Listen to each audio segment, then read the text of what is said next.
It really helps to prime our dogs to be attentive to us before we even begin to practice this behavior around distractions. Here, I'm allowing her to do what she wants, but I'm prepared to mark and reward the second she checks in with me and makes eye contact. Right there. What you don't see on the screen is that there are a number of dogs and other distractions just to the right off camera. If your dog offers no check-ins, you can either wait longer or move further away from them and practice there. It's critical to set the dog up to be successful here. And you have to be patient. As you can see, as soon as she looks at me, I will mark the behavior with a click and reward her.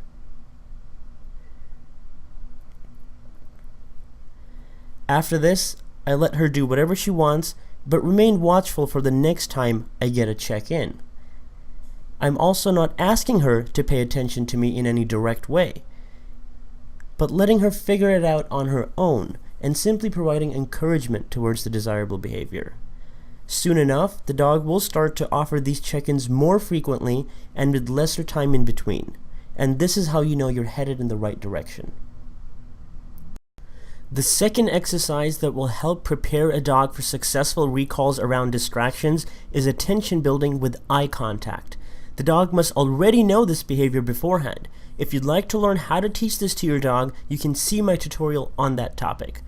As you can see, I am cueing her to look at me and then marking and rewarding her for making eye contact when she does. After a few trials, it's a good idea to increase the amount of time that eye contact is sustained before you reward. But it is important to remember to keep these increments as gradual as possible.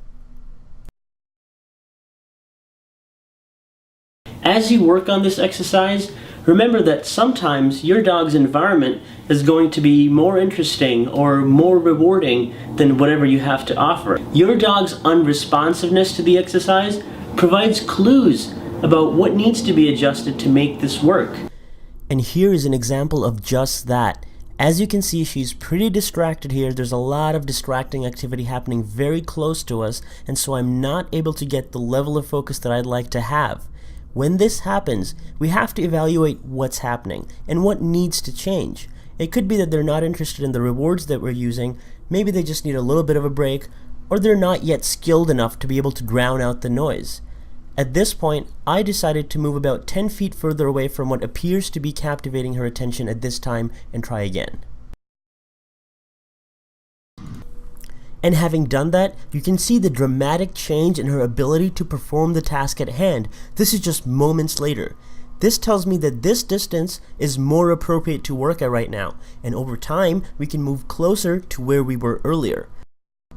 This may seem like a big chore to have to do this, but most people are surprised at how much of a difference it makes, and how much more reliable our training becomes when we make these types of adjustments.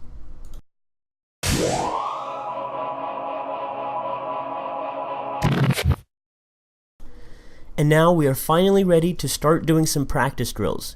You can already see how much more interested she is in me at this point as opposed to the environment. This is after just minutes of doing the primary exercises. The idea here is to let the dog explore the environment and then call the dog towards you in a very emphasized way. Watch how I use body language to my advantage, and you can't hear it, but I'm also using an exaggerated and inviting tone of voice. I want to point out that while you are training this behavior, be sure to have a long leash attached to your dog at all times for their safety. I'm not using one here because she's already quite comfortable with this, but if I had even the slightest suspicion that she would not respond to my call, I would be using one.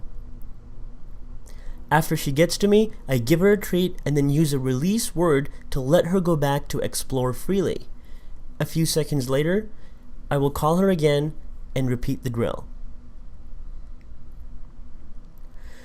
What we've done here is really set the dog up to be attentive to us by building up to this gradually. If we attempt to do this right away, the distractions can be too overwhelming. Of course, once the dog is reliable with the recall and has had sufficient practice, the initial attention building exercises will not be required. But until then, I would encourage you to try them out.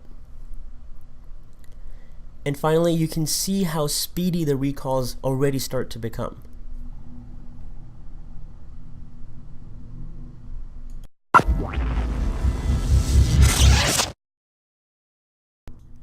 And finally, you want to be able to consolidate the recall behavior into your regular routines with play. Here you can see I am practicing some basic obedience using the recall, and the reward is a game of fetch. Once the behavior is consistent with a certain level of distractions, it needs to be used in a fun and engaging way. This way, it goes beyond just simply being about getting the food reward, because that will only take you so far. The dog has to view the activity as engaging. We have to connect with them in a fun way. And fetch as a reward is the perfect way to make that happen for a dog.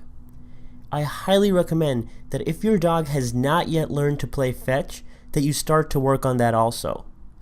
It will help you train your dog to work for rewards other than food. And this is very important for those dogs that are less motivated by food.